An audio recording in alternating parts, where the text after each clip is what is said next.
welcome everyone. Thanks for coming. Nice to see you all again so soon. Format will be opening statement comments from Mike Bellotti, then we'll have a Q&A session after that. Afterwards, we have some members of our coaching staff available for one-offs.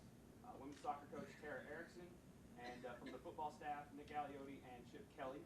We also have Phil Weiler and Julie Brown here from campus if you have any questions specifically for the campus staff. Okay, thanks everyone. Mike? Thanks for coming. I'm here to update you on our basketball search. We haven't found our person yet, but we are actually hiring a search firm, Spencer and Stewart, to oversee finding our next basketball coach. They're the ones that did the conference commissioner search. It resulted in the hiring of Larry Scott. I think that's very positive for us. The reason that they're doing that we hired that search firm, is because I am leaving the university effective April 5th. One of the toughest decisions in my life was about 1 year and 1 day ago, and that was to walk away from the football job here at the University of Oregon. The second most difficult is today, as I said, and that is leaving the university entirely. I was offered on Monday an official contract from ESPN to join their college football broadcasting crew. It's something that I have thought about, maybe aspired to over the years, and felt was something that could fit into my knowledge of football, my experience and passion for the game, and that type of thing. And timing in life is everything. This is not the most appropriate timing in my perception, just because of the situations that have occurred. I want to make sure everybody understands that I'm not running from anything at all. I faced much more difficult situations as the football coach and weathered those, and I was planning on weathering these storms also as we move forward. And we know in the public world, sometimes you're quickly forgotten. I was told halfway through last season by some people that, well, you've already been out a year, and I said, gosh, I really didn't think it was a year yet, but that was their perception. So it is, again, with somewhat a feeling of unfinished business that I take this leave. I've got great support from the president and the administration and the department here. And as you go forward, I've said this the other day, when we have difficulties that occur, and certainly we had our share in the past couple of months, those are transitory things. Our young men and women of this program, our coaches, are great people. They care, they do great things. And the other day I was asked, are you having a good day? And I said,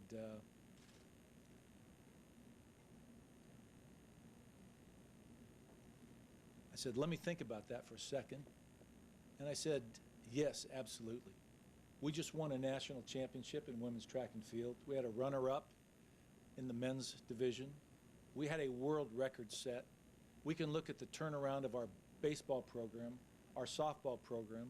Our men's golf program is ranked 3rd in the nation. Our team stunts and gymnastics is going to compete for a national championship here very soon. So as the athletic director, I take my lead every day from all the things that happen.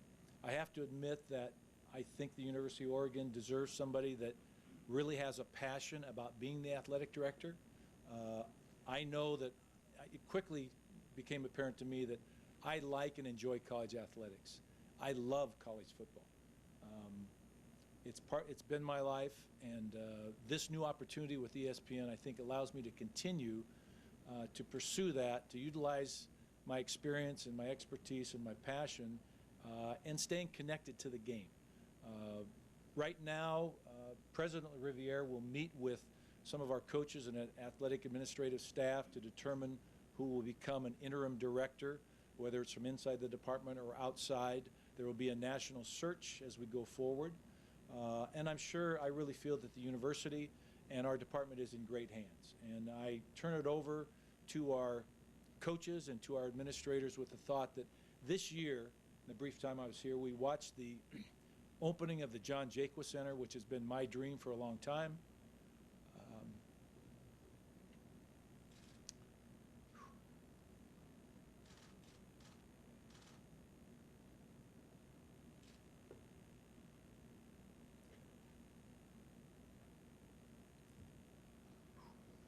Baseball field, just a bunch of stuff. So, questions? And you maybe end up missing being part of college football on a daily basis more than perhaps you anticipated? Yes and no. I missed college football on Friday nights, Saturday mornings, or Saturday all day, and Sunday mornings. I did not miss it Monday through Thursday. I miss the camaraderie with the coaches.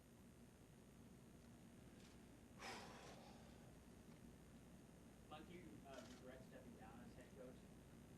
No, not at all. Do you feel like you were pushed out at all, so you become a head coach?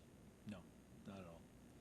I feel very fortunate that I had the support of the administration, everybody involved with those decisions, to make the timeline my own. And no, it was absolutely my decision, and I think it was the right decision at the time. I think this is the right decision. The one thing I couldn't finish is I miss the relationship with the players. That's what I miss. I'm not sure I'll have it in this new job, but I will be able to stay close to college football. I'll have the camaraderie of the coaches on a national basis. And it really is exciting from that regard that you get a chance to talk about the game of football and, you know, every day in a sense. What will be your role in the search for the basketball coach now? It'll be as a consultant. I will stay on board through the end of April officially, but it'll be more just dealing with problems that come up or things that we had decided and helping to mentor the interim person or my successor. I will have some voice in the search. I will not have any decision-making capacity. Mike, do you think that, you know, the fact that the new coach may not know who they're going to work for is going to have an impact on the search?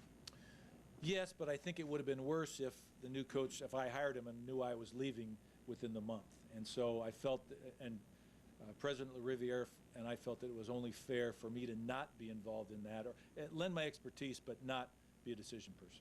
At ESPN, are you going to be an studio analyst? Are you going to be by color commentary, or is that not been determined yet? Both, actually. And we've discussed that, and I'll probably learn more as we go. I'll be involved with some spring games across the nation and their spring football programming. Then it'll be a combination of on-site football games and then studio work also.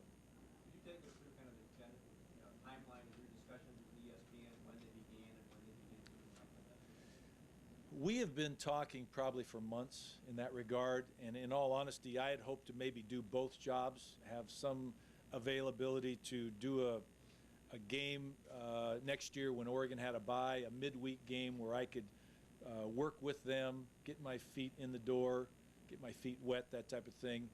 They were not in favor of that. They felt it would be a conflict of interest for the athletic director at Oregon to be a national analyst of college football, and I understand that. So it made a tough decision for me. I really thought that a lot of this would probably take place after July, more with the September through January timeline, which is what most of the announcers do. I think because of my background, because of the desire to give me some practical experience, they moved up that timeline, and that was obviously the most difficult thing about this decision. But as I said before, it is a once in a lifetime. Several people have told me how fortunate I am to get this opportunity, and I probably don't realize it yet. I'm just excited about it, and yet at the same time I feel bad at the timing of my leaving.